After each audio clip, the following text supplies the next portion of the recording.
my first question is that who are you and what's your relation to Bitcoin? Yeah, so we are Møller and Andreas Petersson. We are from Mycelium, and we work in Bitcoin for a long time already.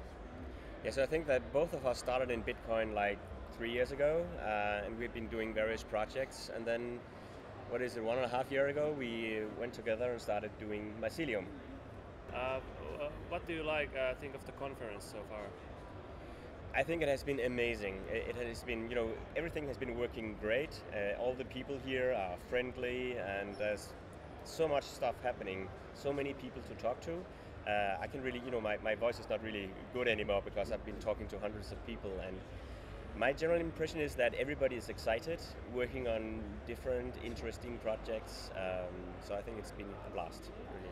Yeah, so I have to add in the obligatory remark about the Wi-Fi, but other than that, I think it was great. It was a quite focused audience. We had tons of interesting discussions, and as usual, a conference is about meeting people, not about the tracks. So the tracks are just the excuse to come here, but that's it. Yeah.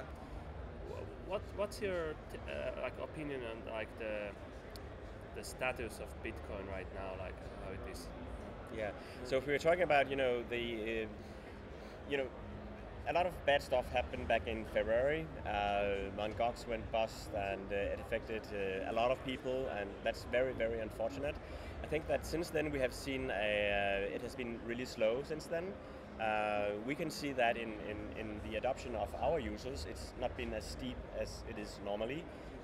So I think that we are kind of in a cool period and getting ready for the next wave, I think. So that's kind of my impression.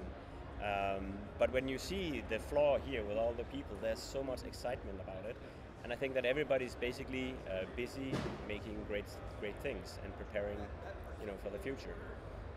Yeah.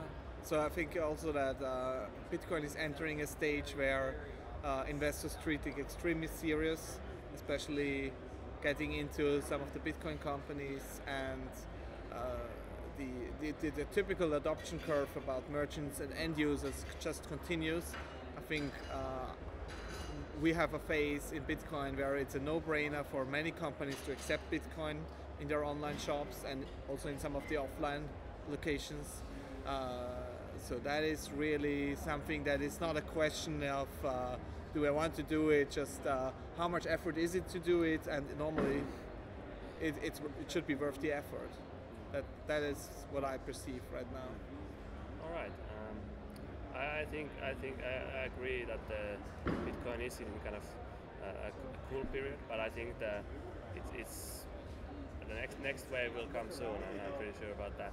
But then I had an interesting topic that I've been wondering that's clearly visible, in the Bitcoin community right now, is that you have the group that started for example 3 years ago when I started myself and with Bitcoin, and then you have this new kind of Bitcoin companies, Bitcoin investors, and everyone who's kind of a new wave of people who didn't really necessarily know or care about it 3 or 2 years ago.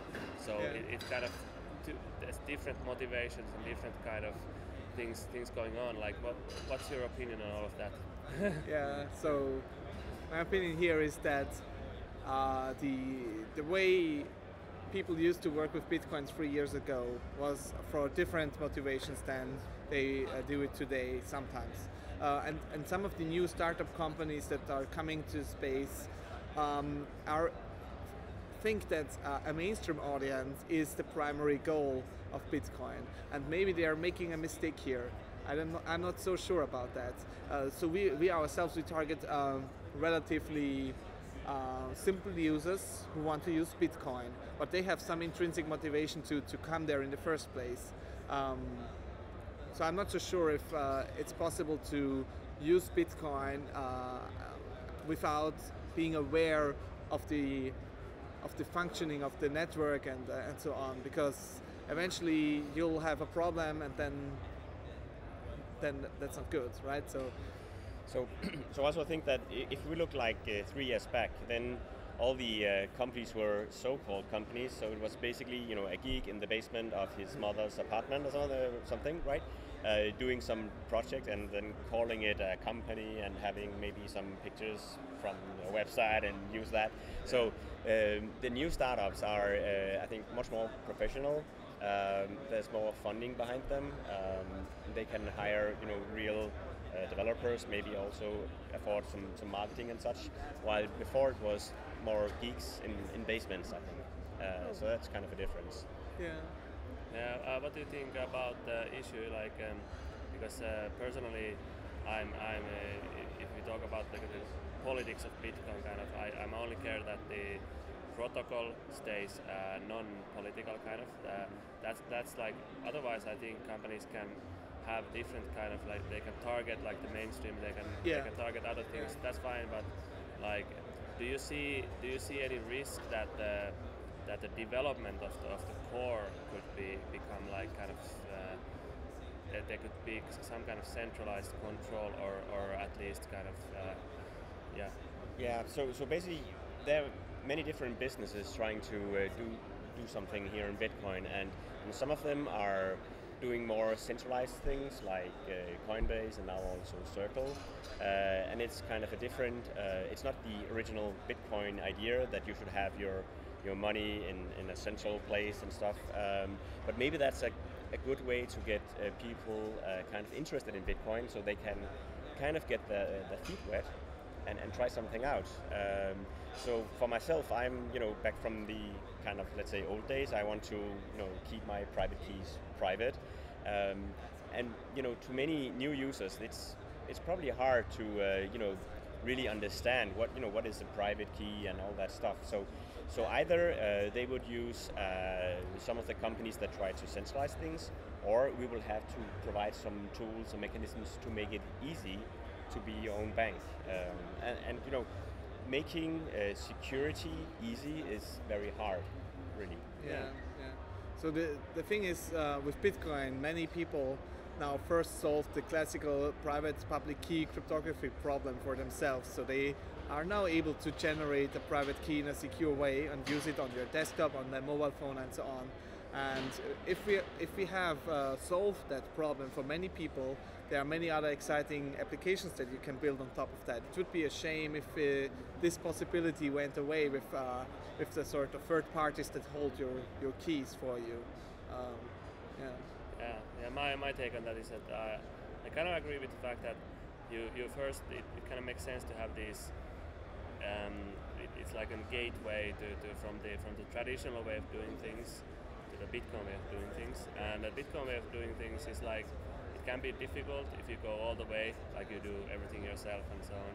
So I think that's good that there's like variety. But personally, I do promote like the doing it yourself method. But sometimes if I see someone who is not technically oriented at all, I might even recommend some of the other methods. So it depends on the person. Until we have the right tool so that it's easy to be secure, right? Yeah. Well, Mycelium is great, so I think it's definitely like the right approach in my opinion. Okay, then there's like a personal question for both of you. Like, what does Bitcoin mean for you? Yeah. So to me, I have been working with cryptography for many years, studied it at the university also. So when I first heard about Bitcoin, it was like, yes, this is what I've been waiting for, many years, because ever since I started on the internet back in '92, I said that, well, I just need a way to kind of, pay, right? And there was no option. And then along came the credit cards, and it's like, yeah, but that's not really what I meant, So to me, when Bitcoin came along, it was like, yes, now there's a solution. I want to work with this. So I'm interested in all the technical stuff and all the challenges that are, as a software developer, there's so many. It opens up a new field for developers, and I think that it also opens up a new field for lawyers. It's a totally different field for regarding regulation and so on, and also for economics and all the way around. It opens up new possibilities. So I think that no matter what your background is, there's something new for you to learn and be excited about. Yeah, so I think Bitcoin is a great tool, and as a tool it can be used for many different purposes. and we just have to make sure that users can use these tools efficiently. And to me, Bitcoin is really, it's also a kind of a political statement to use it, because it's about taking back the power the power of ownership of value. That was no questions for a very long time in human history, and with the banking centralization, it became an open question: do you really own the money that you think you have? And is this value accepted by whoever wants to take it? And I think the neutrality of a Bitcoin transaction in itself has a very high value, and we now can bring that from the physical realm where we had gold or something to the digital realm. I think that's a really powerful thing, and I think many people will be excited about this once they discover the implications of that. All right. If you have anything you want to discuss that I didn't ask about, you can speak if anything comes to mind. Did you hear about our hardware announcement? Yeah, you can talk about that. Yeah. Okay. Yeah. So, do you want to talk about that? Yeah. I need to find some stuff. So basically, one of the big problems in Bitcoin is that, you know, being your own bank, which is really what Bitcoin allows you to do, is a big responsibility, actually. In order to do that, you need to be able to store and create secrets, such as private keys. And that's really complicated to understand and also to do. And if you go to the Bitcoin forums today, then many people, they say that, yeah, you should go to bittiraha.fi and download some HTML and run it on your computer, create a private key and send it to your printer. And that is so full of fail. There are so many attack vectors to that, because you have to trust that the code that you download has not been, you know, from a hacked server, and that you don't have a virus, and that you know, when you send it to your printer, that there's nobody listening in there. And on top of that, the process is really complicated, because you have to follow this whole set of instructions. Maybe you'll make a mistake somewhere, or it doesn't work, or some software is outdated or whatever. Yeah. And in the end, it's just a matter of putting a piece of data on paper that nobody else has seen. And it sounds simple, but it isn't really, because this has to be machine readable, and it has to be random. And making random things is really hard for humans. So in order to remove some of those attack vectors, our hardware designers have made this small device. It's a USB stick. It contains a random generator based on hardware, and it can create a private key. So basically the way it works is that you insert it in your printer, it powers up, creates a random private key and a Bitcoin address, and stores that in a JPEG picture. So if it's a printer that you insert it into, the printer will say, you want to print a picture. Okay, just click here, and you click and you print. And what you get is a piece of paper. I have prepared one here, it's laminated, and it contains a Bitcoin address and a private key. So basically, you now have a secret contained on paper, which has been generated by this device and only seen by your printer. So the amount of attack vectors is much, much smaller than the alternative. And basically, you can take this piece of paper, cut it in half, take the Bitcoin address, and put it, on your refrigerator or something with a magnet, right? And then you can always monitor your balance by taking your Mycelium app and scan the address and see what's in there. And you can send money to it. Sending money to your refrigerator. That's kind of cold storage, isn't it? And this piece is a private key, so you protect that. You put that in your safe or anywhere you think it's protected. And it's really easy. Anybody can take a stick, insert it, click print, and take it out again. Super easy. That's cool. That's like a new innovation.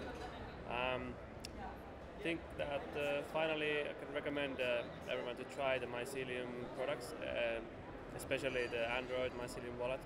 It's really good. I recommend it. And thanks a lot, guys, for the interview. Yeah, no problem. Thank you. You're welcome. Right.